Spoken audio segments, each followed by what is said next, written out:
Today we're going to be working on our Chapter 2 study guide.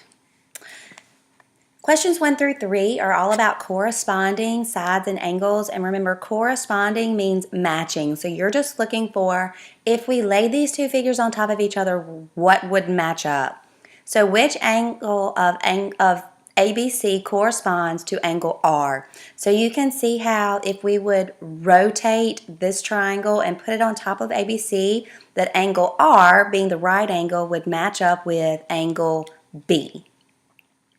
On number 2, which angle of QRS corresponds with angle A? So you can see if we sat this up, pulled C up on the top, and sat it on top of this one, angle A would sit on top or correspond with angle Q. Number 3, which side of ABC corresponds with side SQ? Side SQ is our hypotenuse of this right triangle, and so the hypotenuse of the other right triangle is segment AC, or you may put segment CA. Either one of those is okay. This part is telling us to tell whether the shaded figure is a translation, reflection, rotation, or dilation of the non-shaded figure. On number 4, it is a rotation. You can see how they have taken this W and turned it up on its side. They're congruent. Remember, rotations produce congruent figures. Number 5, they have just slid this star, so it is a translation. That's also congruent. Translations produce congruent figures also.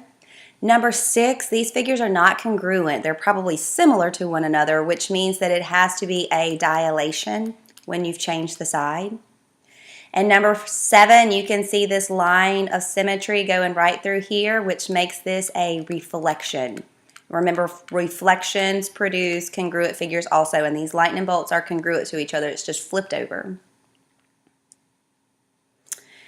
Number 8 says the vertices of a rectangle are, and it lists the vertices. They want us to reflect the rectangle in the y-axis and then rotate the rectangle 180 degrees about the origin. What are the coordinates of our image? So what I'm going to do is I'm going to go ahead and do my reflection. Now, one thing you can do is go ahead and plot the points of the rectangle and go ahead and literally reflect them across the y-axis. Another thing you can do is remember the rule: when we reflect in the y, we change our x value. So you can go ahead and change your x values to their opposite. All of these are positive, so I'm going to make them all negative. And then that way you can just plot these. A prime becomes -2, 0. And so this keeps you from plotting an extra rectangle. B prime is at -5, 0. C prime is -5, -2, and D prime is, I forgot to change that one, didn't I? -2, -2. So that's going to be right here. That's our D prime, and then we're going to connect this to actually make the rectangle. Mine's kind of a sloppy looking rectangle. So we have our reflection done. Again, you could have plotted these and then just literally reflected them across the y-axis. Whatever way you're comfortable with is how you can do it. Now to rotate this 180 degrees, remember when we're going about the origin, that means that we can turn our whole paper. So we're going to turn our paper 180 degrees. So here's 90, here's 180. Wow, a little bit too much. So we know that this rectangle is going to be up in quadrant 1, because remember, we pretend like this is right side up. Like this is our positives and our negatives, and this is our positives and our negatives. So since it's the second time we're moving it, it's going to be A prime prime.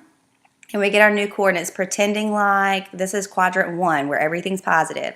So we go right 2 and up or down 0, so that's +2, 0. B prime prime, we go right 5, so that's +5, and we go up or down 0, so there's another 0. C prime prime, we go right 5, up 2, so that's a +5, +2. And D prime prime, we go right 2, up 2, so those are both positive. Now you can turn your paper back around. On your test, we're not looking at the graphs. I'm actually going to be looking at the coordinates, so you can graph it for extra practice or not graph it on your study guide, because we're just going to be looking for those coordinates. On number 9, they want us to dilate this triangle with a scale factor of 2, and then we're going to translate the image 5 units to the right and 1 unit down. Now, one thing you can do is you can graph this triangle if you want to, but remember, when we dilate, all we're doing is multiplying our scale factor by all of our coordinates. So you don't actually have to graph that triangle to be able to get your dilation coordinates. Remember, we take our scale factor of 2. 2 times negative 3 is negative 6. 2 times 3 is 6. On y prime, 2 times negative 1 is negative 2. And 2 times 3 is 6. And on our z prime, 2 times negative 3 is negative 6. And 2 times 0 is 0. Now then, you have 2 options on this one also. You can actually plot these points and translate. You can count over 5 units right and 1 unit down and put your point and then get the coordinates, or you can actually get the coordinates without using any kind of graph. If you remember, whenever we did translation notation, we did x and this 5 units right is a positive, and that's 5. And on the y, 1 unit down means negative, and we use the 1. So what we can do is take all of our x coordinates and add 5 to them, and take all of our y coordinates and subtract 1. And so x prime prime becomes negative 6 plus 5, which is negative 1. 6 minus 1, which is 5. Y prime prime is negative 2 plus 5, which is positive 3. 6 minus 1, again, is 5. Z prime prime, negative 6 plus 5 is negative 1, and 0 minus 1 is negative 1. And so this is the coordinates of the dilation after it's been translated. So this is what we would be looking for as your answer. Again, if you want to do it on the coordinate plane, it's completely up to you. On number 10, they're asking us to rotate about the origin, which means we can turn a whole paper. We're going to turn our paper 180 degrees. So this is 90, 180. And they want us to find the coordinates of the image. So remember, once you turn your paper, you pretend like your coordinate plane is right side up. So A prime is at left 1, down 1. So that's negative 1, negative 1.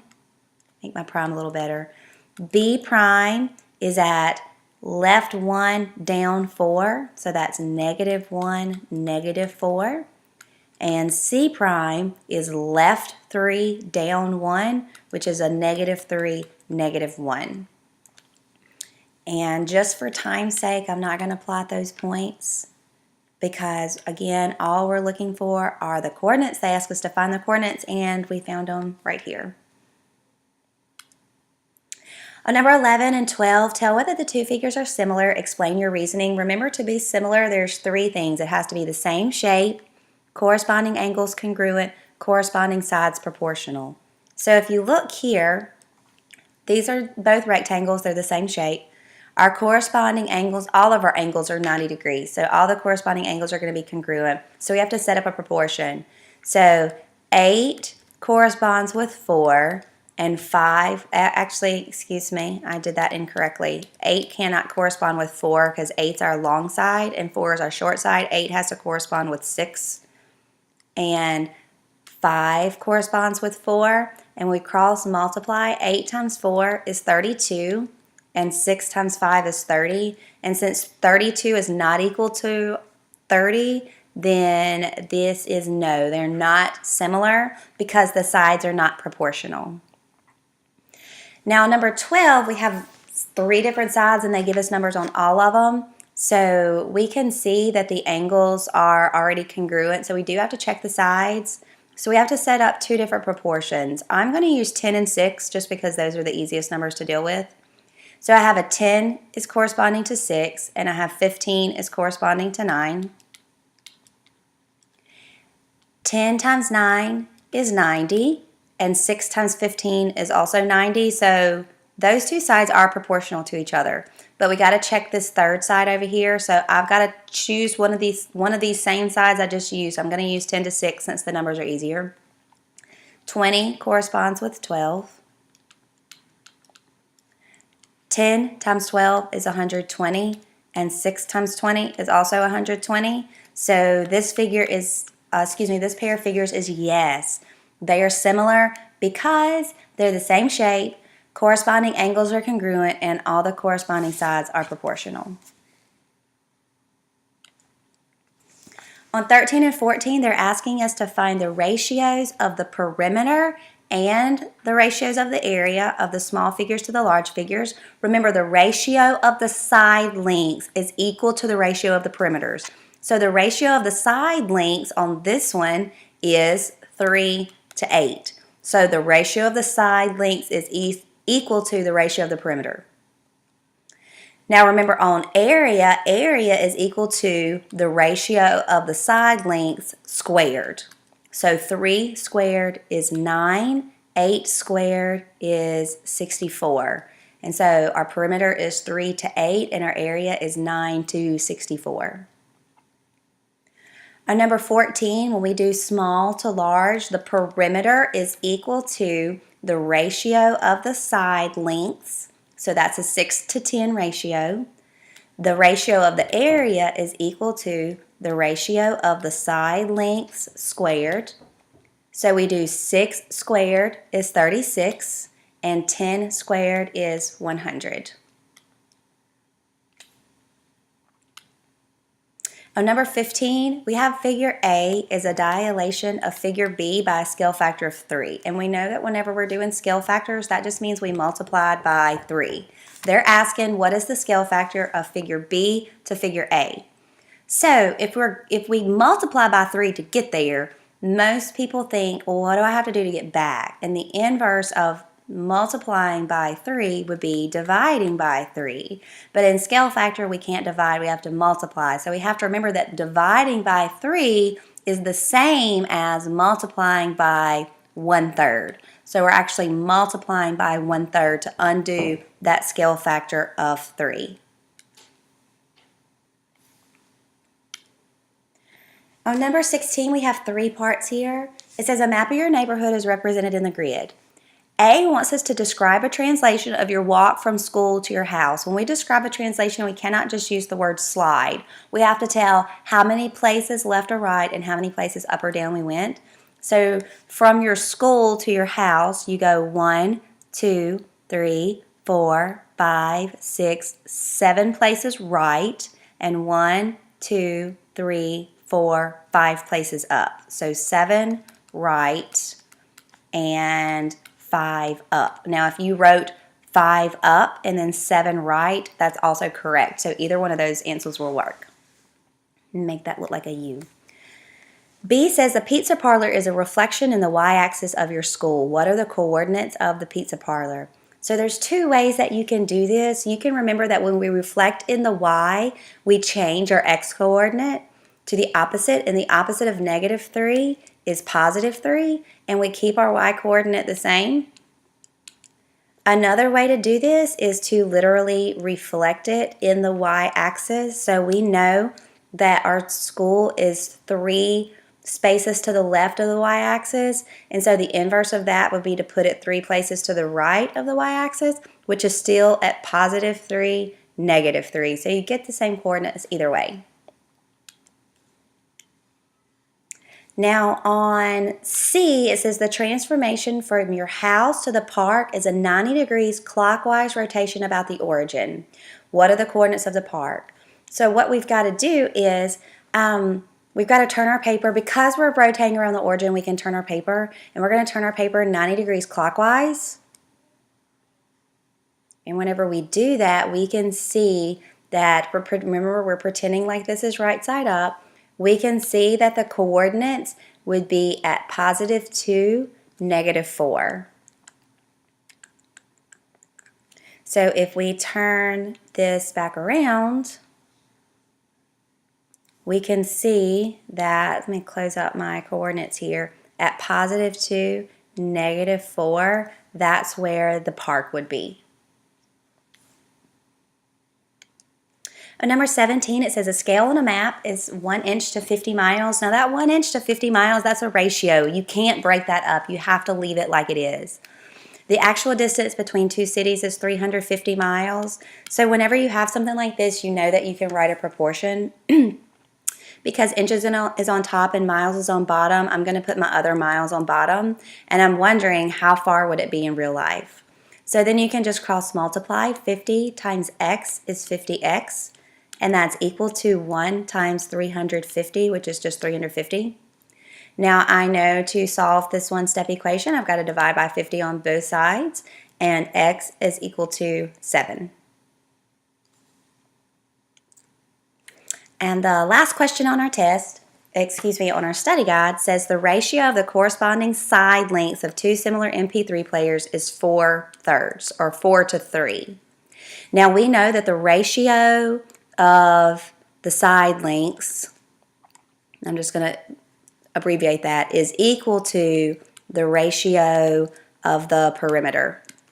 We also know that the ratio of the side lengths squared is equal to the ratio of our area. So that's information that we're going to need to know to solve this problem. Says the area, which means we're going to be using this information, of the larger MP3 player is 8 square inches. So we know we're setting up a proportion. They tell us the larger MP3 player, so we know where to put the 8. They're going to put the 8 with the larger number. And they're asking what is the area of the smaller MP3 player. Now, we've got to remember that area is equal to the side lengths squared. So we have to square the side lengths first. 4 squared is 16. 3 squared is 9. Then we're going to set that equal to 8x. When we cross multiply, we have 16x equals 9 times 8 is 72. We divide both sides by 16, and x equals 4.5, which means our smaller MP3 player has an area of 4.5 square inches. And that's all for our study guide.